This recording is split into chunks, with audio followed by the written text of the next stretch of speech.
Allahu Akbar, Allahu Akbar, Allahu Akbar,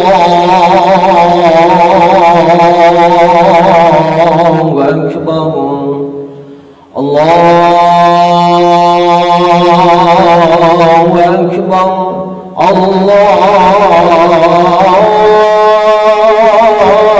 Akbar, Allahu Akbar, Allahu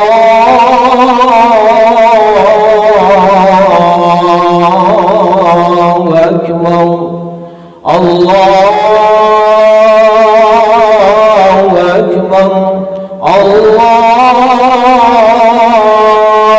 Akbar, Allahu Akbar, Allahu Akbar kabira walhamdulillahi katsira wa subhanallahi bukratan wa asila. La ilaha illallah wahdahu sadaqa wa'dahu wa nasara 'abdahu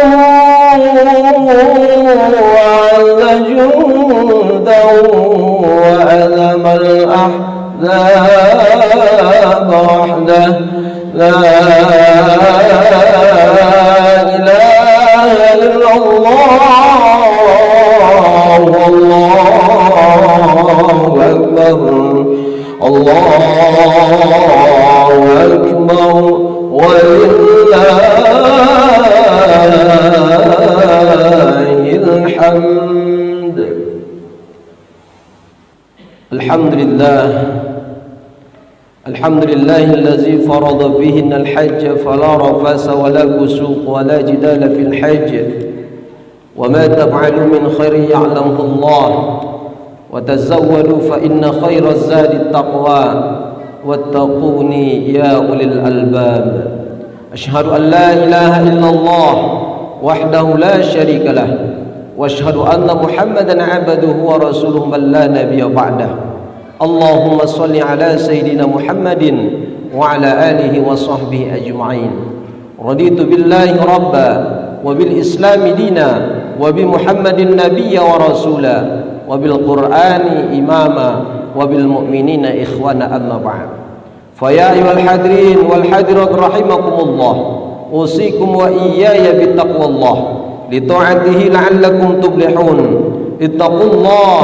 اتقوا الله حق تقاته ولا تموتن إلا وأنتم مسلمون. فقال الله تعالى عز وجل في كتابه الكريم بسم الله الرحمن الرحيم وأذن في الناس بالحج يأتوك رجالا وعلى كل ضامر يأتين من كل فج عميق. وقال أيضا في آية الأخرى إنا أعطيناك الكوثر فصل لربك وانحر إن شانئك هو الأبتر. صدق الله العظيم. الله أكبر الله أكبر الله أكبر walillahil hamd. Pada hari ini tanpa terasa kita telah berada di 10 Zulhijjah 1441 Hijriah. Ini menandakan kepada kita bahwa saat ini kita sedang merayakan hari kebahagiaan. Saat ini kita sedang merayakan hari kemenangan, hari sukacita yang dirasakan oleh seluruh umat manusia yang mengaku beriman kepada Allah. Allahu Akbar, Allahu Akbar, Allahu Akbar walillahil hamd. Bulan Zulhijjah ini merupakan salah satu bulan yang cukup agung. Bulan Zulhijjah merupakan salah satu bulan yang cukup istimewa. Bulan Zulhijjah merupakan salah satu bulan yang cukup mulia, bahkan dimuliakan oleh Allah Subhanahu wa taala. Dalam surah At-Taubah ayat yang ke-36, Allah Subhanahu wa taala mengatakan kepada kita, Bismillahirrahmanirrahim. Inna iddatasy syuhuri 'indallah 12 syahran fi kitabillahi yawma khalaqas samawati wal ard minha arba'atun hurum. Inna iddatasy syuhur, Sesungguhnya jumlah bilangan bulan indallah, di sisi Allah, 12 syahran, jumlahnya ada 12 bulan. Lalu antara yang 12 bulan ini Allah bagi, minha arba'atun hurum, di antaranya ada 4 bulan yang disebutkan sebagai bulan yang haram, sebagai bulan yang mulia. Mana saja dia? Rasulullah sallallahu alaihi wasallam menjelaskan dalam hadisnya, salasatu mutawalliyatun, 3 di antaranya berturut-turut, wahya Zulqa'dah, Zulhijjah dan Muharram. 1 di antara yang terpisah, itulah dianya bulan Rajab. Allahu Akbar, Allahu Akbar, Allahu Akbar, walillahil hamd. Dari ayat ini jelas bulan Zulhijjah merupakan salah satu bulan yang cukup diagungkan oleh Allah Subhanahu wa taala. Lalu pertanyaannya, kenapa Allah mengagungkan bulan Zulhijjah? Kenapa Allah mengistimewakan bulan Zulhijjah? Kenapa Allah memuliakan bulan Zulhijjah?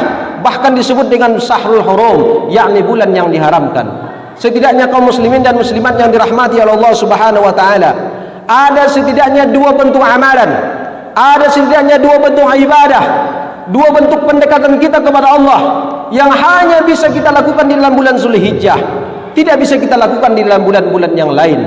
2 amalan itu tidak bisa kita lakukan dalam bulan Ramadan, walaupun bulan Ramadan adalah bulan yang diagungkan oleh Allah. Sayyidul ayyam yaumul jum'ah, sayyidus syuhur syahrul Ramadan. Semulia-mulia hari itu adalah hari Jumat, dan semulia-mulia bulan itu adalah bulan suci Ramadan. 2 amalan itu tidak ada berada dalam bulan Rabiul Awal, walaupun bulan Rabiul Awal itu adalah bulan di mana Rasulullah sallallahu alaihi wasallam dilahirkan oleh Allah Subhanahu wa taala ke atas dunia ini. 2 amalan itu tidak Allah perintahkan kepada kita ketika tiba bulan Rajab, walaupun bulan Rajab itu peristiwa Isra dan Mi'rajnya baginda Rasulullah sallallahu alaihi wasallam. Namun 2 amalan itu hanya Allah syariatkan, hanya Allah perintahkan ketika tiba bulan Zulhijjah. Apa itu amalannya? Yang pertama, menunaikan ibadah haji. Allahu Akbar, Allahu Akbar, Allahu Akbar, walillahil hamd. Ibadah haji merupakan salah satu ibadah yang cukup sangat mulia. Ibadah haji merupakan salah satu ibadah yang menyempurnakan rukun Islam kita yang kelima. Makanya rangkaian ibadah haji itu diletakkan di rukun Islam yang kelima. Pertanyaannya, kapan kita menunaikan ibadah haji? Kapan kita menuju Makkahul Mukarramah? Kapan kita dipanggil oleh Allah Subhanahu wa taala? Karena kaum muslimin dan muslimat yang dirahmati Allah Subhanahu wa taala, hari ini masih ada di tengah-tengah umat manusia yang memiliki alasan yang klasik. Ketika ditanya kepada mereka, Bapak adalah orang yang mampu, Bapak memiliki banyak harta, kenapa Bapak hari ini belum menunaikan ibadah haji? Ibu memiliki harta yang banyak, kenapa ibu pada hari ini tidak menunaikan ibadah haji? Lalu jawaban klasik yang disampaikan oleh beliau, saya belum dapat panggilan. Saya belum dapat panggilan. Pertanyaannya, apakah kita tidak meyakini panggilan Allah? Karena dalam surah Al-Hajj ayat yang ke-22, jauh-jauh hari sebelum Allah menciptakan kita sebagai manusia, ketika Nabi Ibrahim alaihissalam Allah angkat menjadi nabi dan rasul, bahkan diangkat sebagai Khalilullah, diperintahkan oleh Allah Subhanahu wa taala Ibrahim berdiri di sebuah batu. Lalu Allah katakan, ya Ibrahim, panggillah, serulah seluruh umat manusia supaya mereka menunaikan ibadah haji. Ini yang Allah sampaikan dalam Al-Quran, dalam surah Al-Hajj ayat yang ke-22. Wa azzim bin nasi bil haji atuka rijala wa ala kulli dhamir ya'tina min kulli fajjin amin. Wa azzim bin nas, serulah, panggillah seluruh umat manusia bil haji supaya mereka datang menunaikan ibadah haji. Makanya kaum muslimin dan muslimat yang dirahmati oleh Allah Subhanahu wa taala, bagi kita umat manusia yang telah memenuhi panggilan Allah, yang telah merasa Allah panggil, lalu mereka menunaikan ibadah haji, walaupun hari ini ibadah haji dihentikan oleh pemerintah kita, namun pada hari ini ibadah haji masih berlangsung di Makkahul Mukarramah. Satu ungkapan yang keluar dari mulut mereka, karena mereka merasa Allah panggil, labbaik Allahumma labbaik, labbaik la syarika laka labbaik, innal hamda wan ni'mata laka wal mulk la syarika lak, labbaik Allahumma labbaik, labbaik la syarika laka labbaik, innal hamda wan ni'mata laka wal mulk la syarika lak, labbaik Allahumma labbaik, labbaik la syarika laka labbaik, innal hamda wan ni'mata laka wal mulk la syarika lak. Mereka yang hari ini melaksanakan tawa di Ka'bah, lalu mereka mengucapkan kalimat talbiyah ini mengatakan labbaik Allahumma labbaik, kami telah memenuhi panggilanmu ya Allah, kami telah memenuhi seruanmu ya Rahman, dalam rangka menunaikan ibadah haji menuju Makkahul Mukarramah. Allahu Akbar, Allahu Akbar, Allahu Akbar, walillahil hamd. Lalu yang kedua, apa bentuk rangkaian ibadah yang hanya bisa kita lakukan dalam bulan Zulhijjah, tidak bisa kita lakukan dalam bulan-bulan yang lain? Di samping kita menunaikan ibadah haji itu mesti kita laksanakan dengan niat karena Allah. Makanya kaum muslimin yang hari ini tertunda menunaikan ibadah haji, tekankan kembali niatnya hanya karena Allah. Walaupun tahun besok misalnya, mana tahu usia kita pendek, kalau kita tekankan niat kita hari ini untuk menunaikan ibadah haji karena Allah, dipastikan haji kita diterima oleh Allah Subhanahu wa taala. Wa timmul hajja wal umrata lillah, sempurnakanlah ibadah haji dan ibadah umrahmu karena Allah. Lalu yang kedua, ibadah yang hanya bisa kita lakukan dalam bulan Zulhijjah, tidak bisa kita lakukan dalam bulan-bulan yang lain. Di samping menunaikan ibadah haji, lalu disyariatkan kita untuk menunaikan ibadah kurban. Hari ini kaum muslimin, ibadah kurban ini sangat penting kita untuk aplikasikan dalam hidup dan kehidupan kita. Apalagi kita umat manusia yang memiliki kemampuan. Karena ancaman yang disampaikan oleh Rasulullah SAW dalam hadisnya, bagi umat manusia yang Allah berikan keluasan rezeki, bagi umat manusia yang Allah berikan kelapangan harta, kata Rasulullah, man kana lahu sa'ah, siapa di antara umat manusia yang memiliki kelapangan rezeki namun dia tidak menunaikan ibadah kurban, ancaman yang Rasul sampaikan kepada kita, fala yaqrabna musallana, jangan sesekali mereka mendekati tempat solat kami. Tak usah kita melaksanakan solat Id, tak usah kita melaksanakan ibadah Jumat, tak usah kita melaksanakan solat 5 waktu kalau memang kita memiliki kelebihan rezeki namun tidak mau menunaikan ibadah kurban. Fala yaqrabna musallana, jangan sesekali kita mendekati tempat solat kita, kata Rasulullah sallallahu alaihi wasallam. Lalu pertanyaannya, kenapa kita umat manusia Allah perintahkan untuk menunaikan ibadah kurban? Apa istimewanya penyembelihan kambing? Apa istimewanya pembelian sapi? Apa istimewanya penyembelihan kerbau? Apa istimewanya penyembelihan unta? Rupanya dengan kita menunaikan ibadah kurban ada setidaknya 3 hikmah yang kita dapatkan. Yang pertama, orang-orang yang apabila memiliki kemampuan lalu beliau melaksanakan ibadah kurban sebagai wujud mereka bersyukur atas nikmat yang diberikan oleh Allah Subhanahu wa taala. Pastikan kaum muslimin, nikmat yang Allah berikan kepada kita hari ini tak pernah hentinya. Jangan bayangkan dulu nikmat materi, jangan bayangkan dulu nikmat harta. Pak Ustadz, saya adalah orang yang miskin, saya adalah orang yang melarat, saya adalah orang yang tidak memiliki apa-apa, suami saya dalam keadaan pengangguran, anak saya dalam keadaan pengangguran, saya adalah orang yang miskin. Nikmat itu tak banyak saya dapatkan. Jangan bayangkan dulu masalah harta. Makanya ketika orang atau umat manusia terlahir di atas dunia, mereka tak pernah membawa harta sedikit pun. Mereka tak pernah membawa harta sedikit pun. Namun yang mereka bawa adalah kesempurnaan sebagai manusia. Laqad khalaqnal insana fi ahsani taqwim. Demi sesungguhnya kami ciptakan umat manusia dengan sesempurna penuh bentuk. Kita berangkat dari rumah, kita tinggalkan rumah kita. Kita berangkat dari rumah, kita tinggalkan mobil kita. Kita berangkat dari rumah, kita tinggalkan kebun kita. Kita berangkat dari rumah, kita tinggalkan harta kita. Lalu apa yang kita bawa? Yang kita bawa adalah dari ujung rambut sampai ke ujung kaki. Ini adalah nikmat yang paling luar biasa. Ini adalah nikmat yang paling sempurna. Ini adalah nikmat yang paling besar sekali harganya. Makanya kaum muslimin, hari ini alhamdulillahirabbil alamin, ketika kita memiliki mata masih mampu untuk melihat. Ketika kita memiliki telinga masih mampu untuk mendengar. Ketika kita memiliki mulut masih mampu untuk berucap dan berkata. Ketika kita memiliki tangan dan kaki masih mampu untuk bergerak.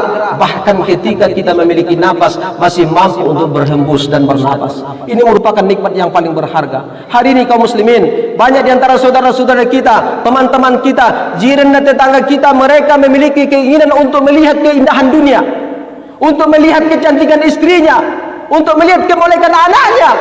Namun pada hari ini mata mereka telah dibutakan oleh Allah Subhanahu wa taala. Ada yang hari ini kepingin ketika melaksanakan ibadah sholat, kepingin mereka mendengarkan isi khutbah. Ketika mereka melaksanakan ibadah sholat, ketika mereka melaksanakan ibadah kepada Subhanahu wa taala, kepingin mendengarkan suara lantunan Al-Quran. Tapi rupanya telinga mereka telah ditulikan oleh Allah Subhanahu wa taala. Ada yang hari ini kepikir mereka bersama-sama melaksanakan ibadah sholat dengan kita, namun pada hari ini kaki mereka telah dilumpuhkan oleh Allah Subhanahu wa taala. Namun pada hari ini kaum muslimin, nikmat yang cukup sempurna, mata masih mampu untuk melihat, telinga masih mampu untuk mendengar, mulut masih mampu untuk berucap, tangan dan kaki masih mampu untuk bergerak. Ini merupakan nikmat yang paling luar biasa dari Allah. Lalu kata Allah Subhanahu wa taala, nikmat yang paling agung ini kita laksanakan sebagai bukti kita bersyukur kepada Allah Subhanahu wa taala. Wa iz ta'azzana rabbukum la in syakartum la azidannakum wa la in kafartum inna 'adzabi lasyadid. Apabila kita bersyukur atas nikmat yang Allah berikan, la azidannakum, niscaya nikmat itu akan Allah tambah. Wa la in kafartum, namun apabila kita kufur atas nikmat yang Allah berikan, inna 'adzabi lasyadid, sesungguhnya azabku itu sangatlah pedih. Allahu akbar, Allahu akbar, Allahu akbar, walillahil hamd. Lalu kalau memang kita dikatakan sebagai hamba yang bersyukur atas nikmat yang Allah berikan, apa bentuk amalan yang mesti kita lakukan? Allah sampaikan dalam surah Al-Kautsar, ada dua amalan yang mustajab, yang paling afdal yang kita lakukan sebagai bukti kita bersyukur kepada Allah. Inna a'tainakal kautsar, sesungguhnya kami telah memberikan nikmat yang sangat banyak sekali kepada kalian. Lalu kata Allah, fasholli li rabbika, maka solatlah engkau karena Tuhanmu. Kita melaksanakan ibadah solat. Tadi Bapak Imam kita menyampaikan kaifiat solat. Sebelum kita melaksanakan solat, kita berniat lillahi ta'ala. Usalli sunnatan li'idil adha raka'ataini lillahi ta'ala. Sengaja aku melaksanakan solat Idul Adha 2 rakaat mengikut imam karena Allah. Kita melaksanakan ibadah solat karena jangan takut ditengok orang. Kita melaksanakan ibadah solat karena jangan takut kepada istri. Kita melaksanakan ibadah sholat karena jangan takut kepada suami, jangan takut kepada pejabat. Hari ini kaum muslimin, banyak di antara umat manusia seorang pejabat dia melaksanakan ibadah sholat berjamaah karena takut sama bupati, karena takut sama gubernur. Dilaksanakan ibadah subuh berjamaah secara serentak, lalu mereka melaksanakan ibadah sholat. Mereka melaksanakan ibadah sholat karena pejabat, bukan karena Allah. Lalu yang kedua, wanhar. Di samping kita melaksanakan ibadah solat, hablum minallah, hubungan kita dengan Allah, wanhar, dan berkurbanlah. Jadi rupanya orang-orang yang apabila mereka menunaikan ibadah kurban, melaksanakan penyembelihan hewan kurban pada tanggal 10, 11, 12 dan 13 Zulhijjah, mereka dikategorikan orang-orang yang telah bersyukur kepada Allah Subhanahu wa taala. Allahu akbar, Allahu akbar, Allahu akbar, walillahil hamd. Lalu yang kedua, apa hikmah dari ibadah kurban? Di samping sebagai ajang kita bersyukur kepada Allah, rupanya ibadah kurban itu sebagai ajang ketaatan kita kepada Allah Subhanahu wa taala. Hani kaum muslimin, banyak di antara umat manusia yang kucing-kucingan dengan Allah. Ketika musim corona Ramadan yang lalu, mereka memiliki alasan, kenapa Bapak tidak berangkat ke masjid? Karena musim corona. Yang hari ini, kenapa masjid bisa kosong? Tak terbayangkan oleh kita kaum muslimin dan muslimat yang Allah Subhanahu wa taala. Salat Idul Fitri, salat Idul Adha, hari kemenangan umat Islam, masjid yang sebesar ini bisa kosong. Di mana jamaah-jamaah kita? Mungkin mereka memiliki alasan karena musim corona, karena zona merah. Mereka kucing-kucingan dengan Allah. Padahal menunaikan salat Idul Fitri, Idul Adha ini tak ada lagi rusah dari majelis ulama kita. Kalau waktu melaksanakan tarawih yang lalu ada rukhsah dari ulama kita, mereka mengeluarkan fatwa lebih baik solat di rumah dibandingkan di masjid.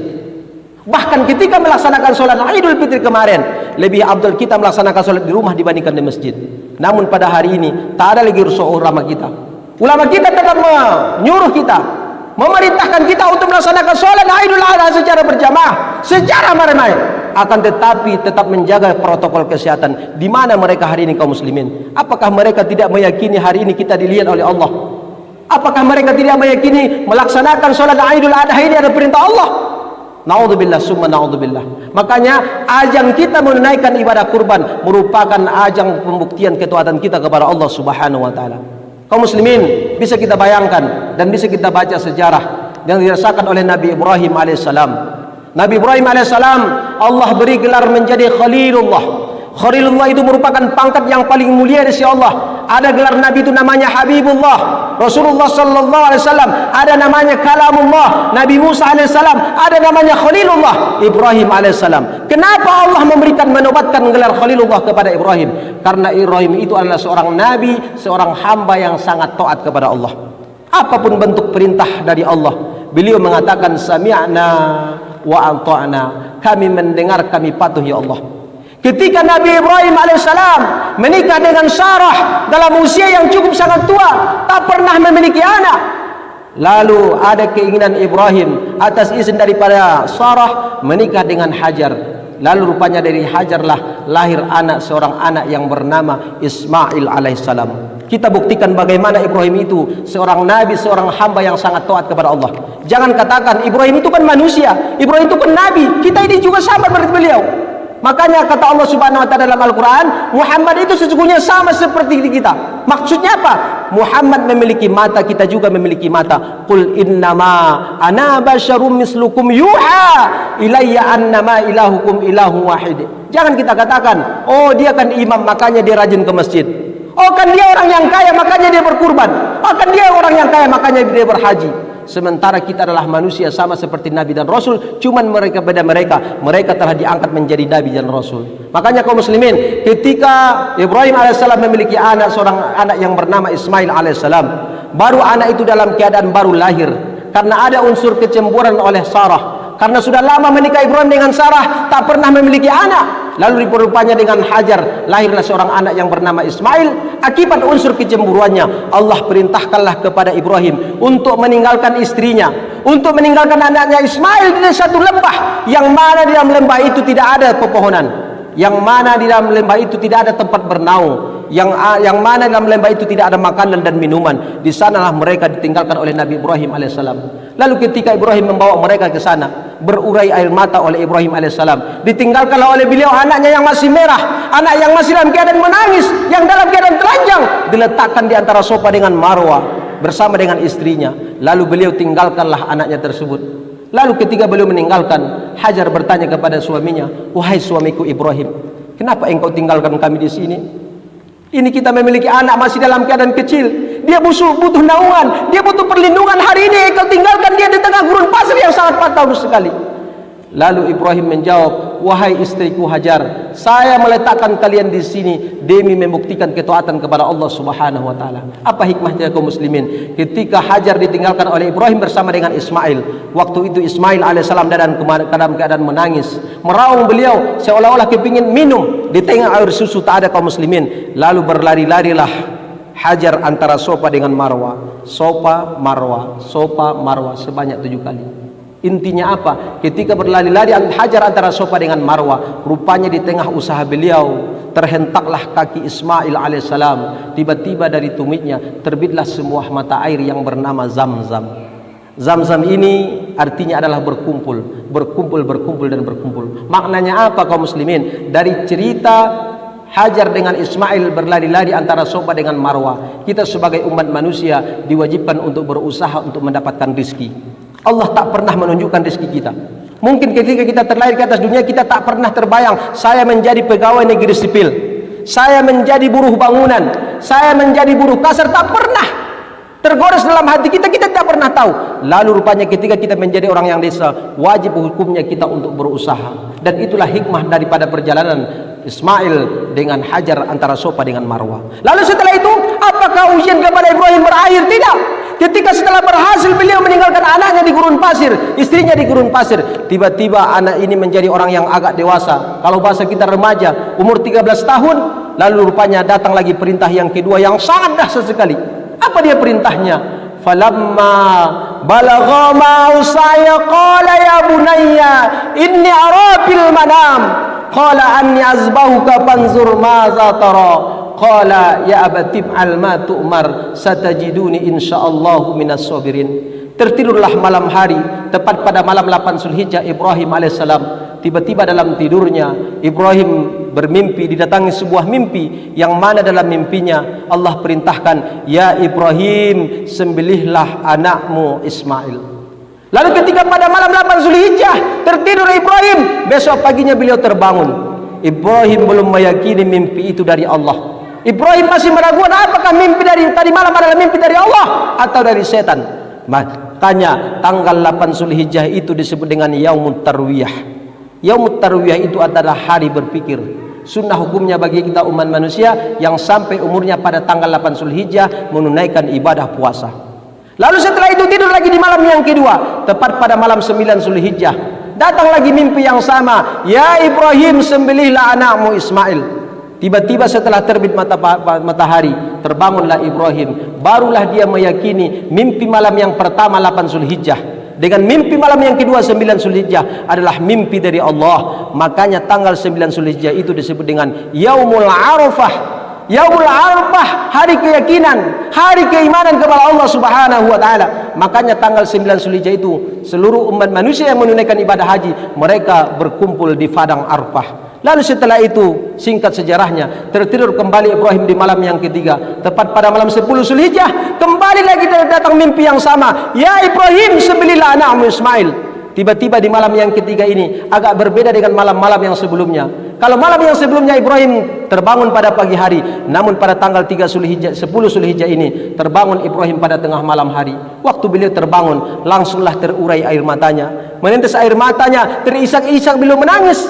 Lalu istri yang berada di sampingnya yang bernama Hajar bertanya kepada suaminya Ibrahim, "Ya suami kita Ibrahim, kenapa engkau menangis?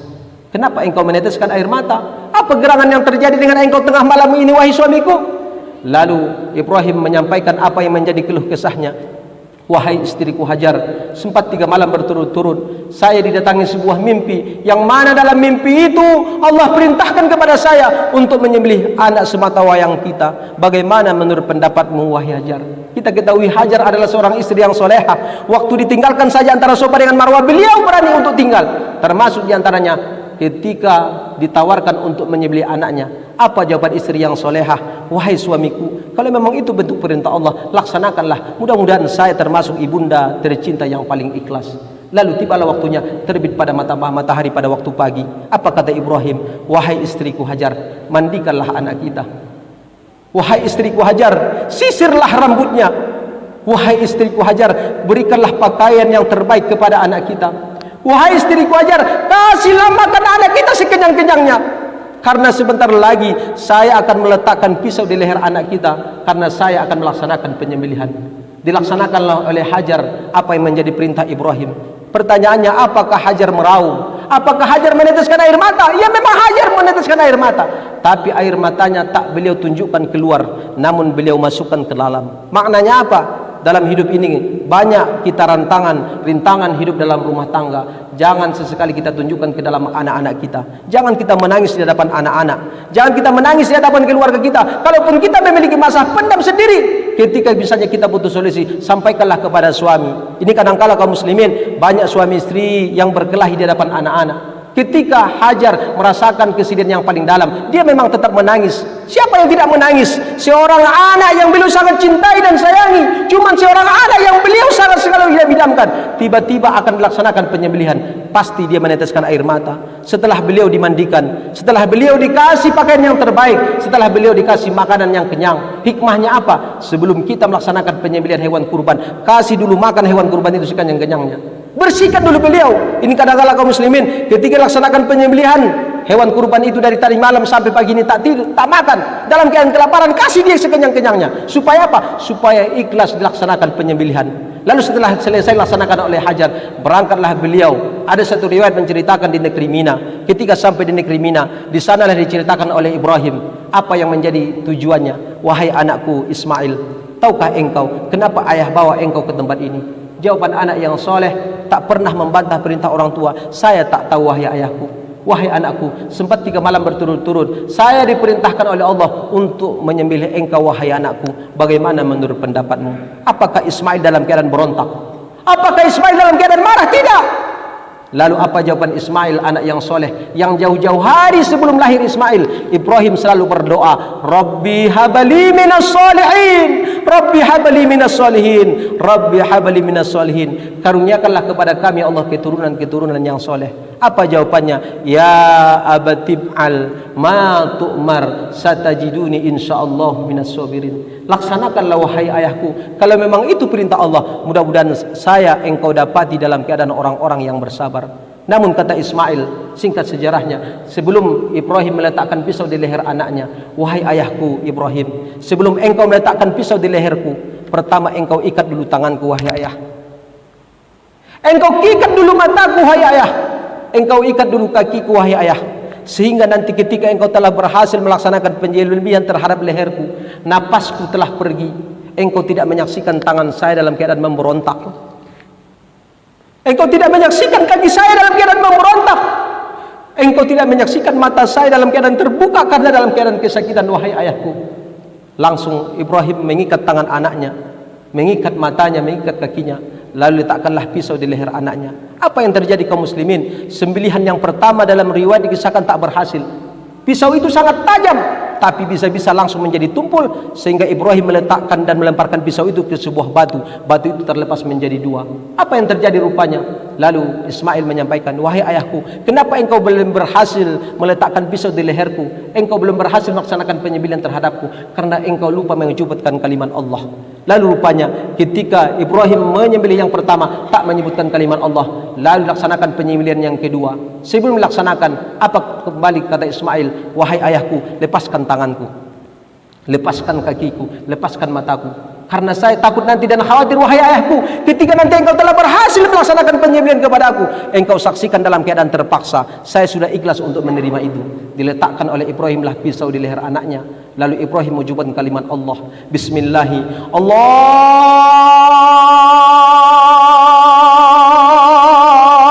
Akbar, Allahu Akbar, Allahu Akbar, Allahu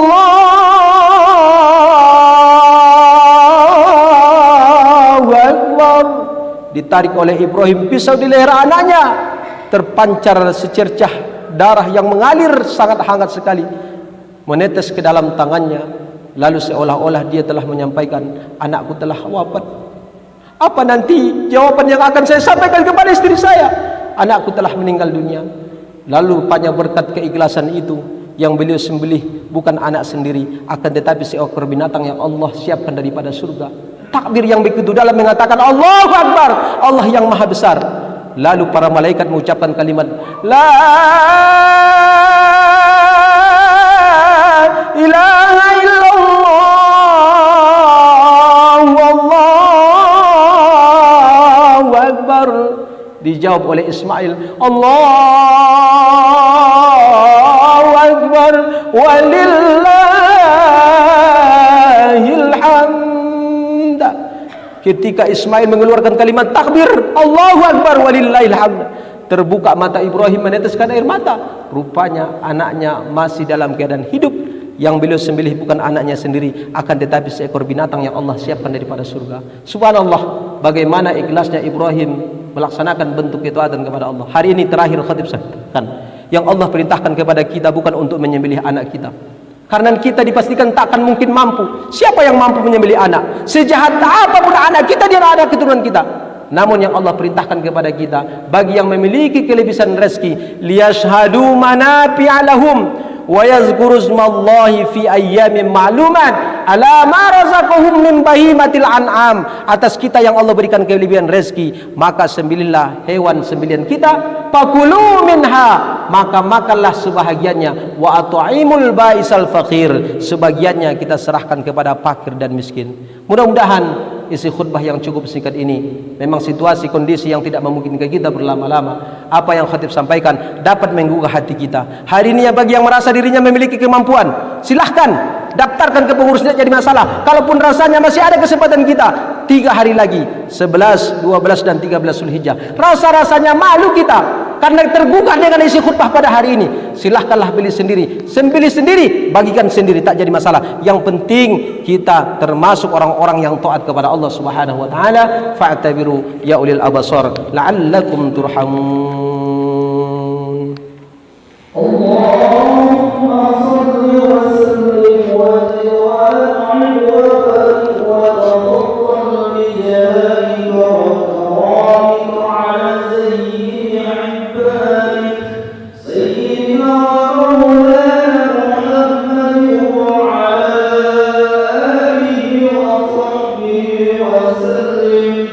وسلم رضي الله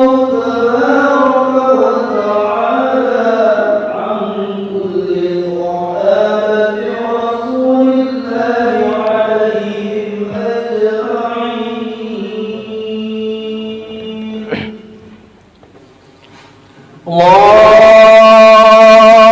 Akbar, Allahu Akbar, Allahu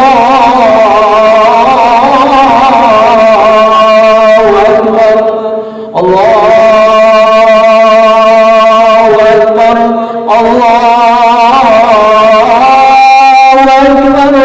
Allahu Akbar, Allahu Akbar, Allahu Akbar kabira walhamdulillahi katsira wa subhanallahi bukratan wa asila. La ilaha illallah wallahu akbar, Allahu akbar walillahil hamd. Alhamdulillah, alhamdulillahilladzi anzala as-sakinata fi qulubil mu'minin liyazdadu imanan ma'a imanihim. Asyhadu an la ilaha illallah wahdahu la syarika lah wa asyhadu anna Muhammadan 'abduhu wa rasuluhu man la nabiyya ba'dah. Allahumma shalli ala sayyidina Muhammad wa ala alihi wa sahbihi ajma'in, amma ba'du. Fa ya ayyuhal hadirin wal hadirat rahimakumullah, usikum wa iyaya bittaqwallah bi ta'atihi la'allakum tuflihun. Ittaqullaha haqqa tuqatih wa la tamutunna illa wa antum muslimun. Wa qala ta'ala fi ayatil Qur'anil Karim, innallaha wa malaikatahu yusalluna 'alan nabi ya ayyuhallazina amanu sallu 'alaihi wa sallimu taslima. Wardallahu ma'ala arba'ati khulafa'ir rasyidin Sayyidina Bakr wa Umar Utsman wa Ali wa 'ala baqiyati sahabati Rasulillah ajma'in wa tabi'at tabi'in wa man tabi'ahum bi ihsan ila yaumiddin wa 'alaina ma'hum bi rahmatika ya arhamar rahimin. Allahumma ighfir lil muslimina wal muslimat wal mu'minina wal mu'minat al ahya'i minhum wal amwat wa tabi' bainana wa bainahum bil khairat. Rabbi ighfir lana warhamna wa anta khairur rahimin. Wa la haula wa la quwwata illa billahil aliyyil azim. Allahumma ya Allah, ya Rahman ya Rahim, pada hari yang mulia ini bertepatan di rumahmu ini Allah, bertepatan di hari Jumat yang mulia, kami bersimpuh serta menadahkan dua tangan kami ke hadiratmu ya Rahman dalam rangka bermohon dan memunajat kepadamu ya Allah. Hari ini Engkau perintahkan kepada kami untuk menunaikan ibadah haji, namun pada hari ini tidak banyak umat manusia yang hadir ke dalam rumahmu ya Allah, tidak ada umat manusia yang telah mengelilingi Ka'bahmu ya Allah. Kami khawatir ya Rahman dengan situasi dan kondisi ini, bencana Engkau akan turunkan ya Rahman, namun kami berharap kepadamu ya Allah, bagi yang mereka tertunda pada hari ini untuk menunaikan ibadah haji, terimalah ibadah haji mereka ya Allah, terimalah ibadah haji mereka ya Rahman, jadikanlah haji mereka menjadi haji yang mabrur ya Allah, haji yang Engkau terima ya Zal Jalal wal Ikram. Allahumma ya Allah, bagi kami yang pada hari ini belum menunaikan ibadah haji, belum Engkau berikan kesempatan untuk menunaikan ibadah haji, sebelum Engkau memanggil kami, sebelum Engkau menutup mata kami, sebelum Engkau menghentikan nafas kami untuk selama-lamanya ya Allah, berikanlah kesempatan kepada kami untuk menunaikan ibadah haji maupun ibadah umrah ya Allah, karena kami rindu dengan Ka'bahmu ya Allah, karena kami rindu dengan rumahmu ya Rahman. Labbaik Allahumma labbaik, labbaik Allahumma labbaik, labbaik Allahumma labbaik, labbaik la syarika laka labbaik, innal hamda wan ni'mata laka wal mulk la syarika lak. Allahumma ya Allah, pada hari ini kami juga disyariatkan untuk melaksanakan penyembelihan hewan kurban. Hikmah dari penyembelihan hewan kurban itu merupakan ketaatan kepadamu ya Rahman. Kami bermohon kepadamu ya Allah, dengan keberkahan ibadah kurban yang telah kami niatkan untuk disembelih pada hari ini ya Rahman, jadikanlah putra dan putri kami menjadi putra dan putri yang soleh dan soleha ya Allah, sebagaimana solehnya Ismail ya Allah, sebagaimana solehnya Hasan dengan Husain ya Rahman. Kami bermohon kepadamu ya Allah, jadikanlah anak dan keturunan kami menjadi anak yang soleh maupun yang soleh ya Allah, anak yang ahli Al-Quran ya Allah, Ana yang ahli Al-Quran ya Rahman, ana yang ahli Al-Quran ya Allah, ana yang ahli ibadah ya Rahman, ana yang bisa menjaga akhlakul karimahnya ya Allah. Ketika kami memiliki anak perempuan, anak yang selalu mampu untuk menjaga auratnya ya Allah, bukan mengumbarkan auratnya ya Rahman dipertontonkan kepada manusia yang lain ya Allah. Kami juga bermohon kehadirat-Mu ya Allah. Ketika kami memiliki keturunan yang soleh, satu harapan dan impian kami dari mereka bukan harta yang banyak, bukan harta yang banyak ya Allah, bukan kebun yang banyak ya Rahman, namun yang kami harapkan dari mereka ketika nanti detik-detik ajal kami, waktu kami sakaratul maut ya Allah, napas kami terhenti sedetik demi sedetik ya Allah, waktu itu beliau berada di samping sebelah kanan kami, lalu beliau membisikkan kalimat la ilaha illallah di telinga kanan kami ya Allah. Karena pada waktu ketika kami sakaratul maut ya Allah, banyak godaan yang kami rasakan ya Rahman. Kalau seandainya keturunan kami tak ada di sebelah kanan kami khawatir kami terperdaya dengan godaan syaitan laknatullah ya zal jalal wal ikram. Dengan harapan ketika anak kami membisikkan kalimat la ilaha illallah di telinga kanan kami, ketika engkau memanggil kami, engkau panggil kami dalam keadaan husnul khotimah. Ketika jenazah kami telah terbaring kaku ya Rahman, nafas kami telah engkau hentikan ya Allah, mata kami telah engkau tutup selama-lamanya ya Allah, telinga kami telah engkau tulikan selama-lamanya ya Rahman. Harapan kami yang kedua kepada anak-anak kami, anak kamilah yang membuka aurat kami yang terakhir kali ya Rahman. Anak kamilah yang membuka aurat kami yang terakhir ya Allah. Jangan sempat aurat kami pertontonkan kepada orang lain ya Allah. Anak kamilah yang memandikan kami ya Allah, anak kamilah yang mengkafani kami ya Allah, anak kamilah yang menjadi imam atas jenazah kami ya Allah.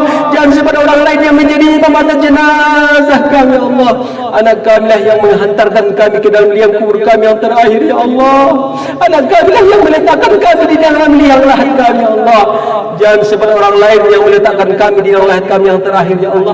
Anak kamilah yang menanam kuburan kami yang terakhir rapat-rapat ya Allah.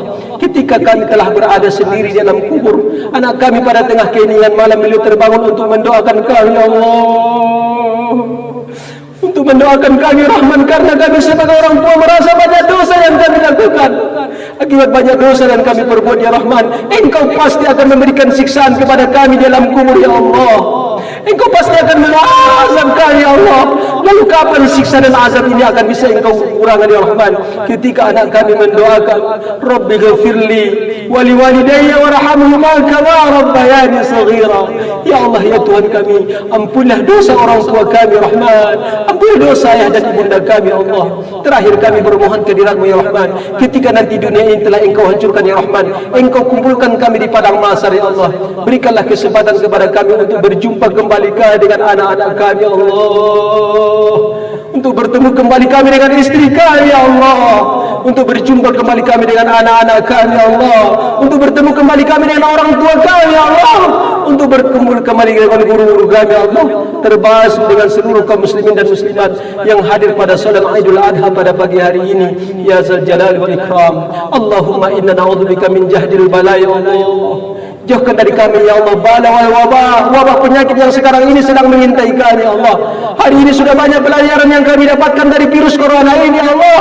Yang dulunya sebelum datang virus corona ini kami bisa bersilaturahmi ya Rahman, namun pada hari ini kami khawatir dan risih bersalaman dengan saudara-saudara kami ya Allah.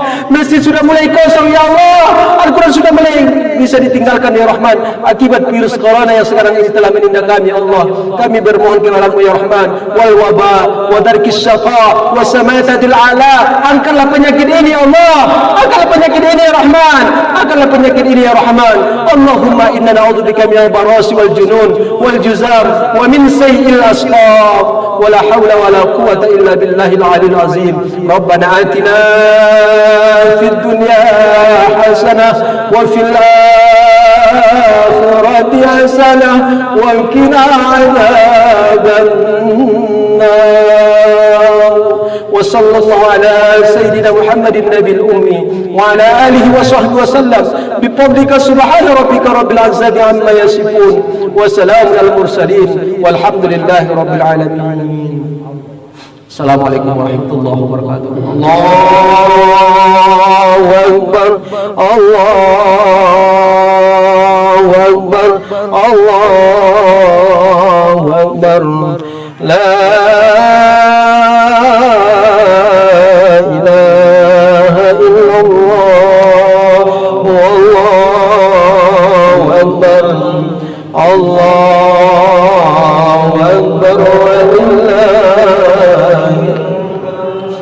Allahu Akbar, Allahu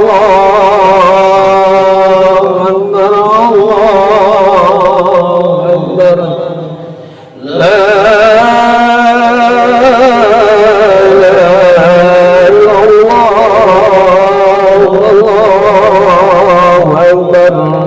Allahu Akbar walillahil hamd. Allahu Akbar,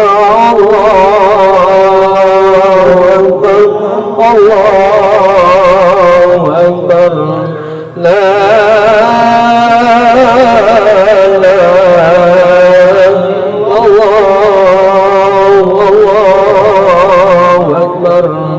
Allahu Akbar walillahil hamd.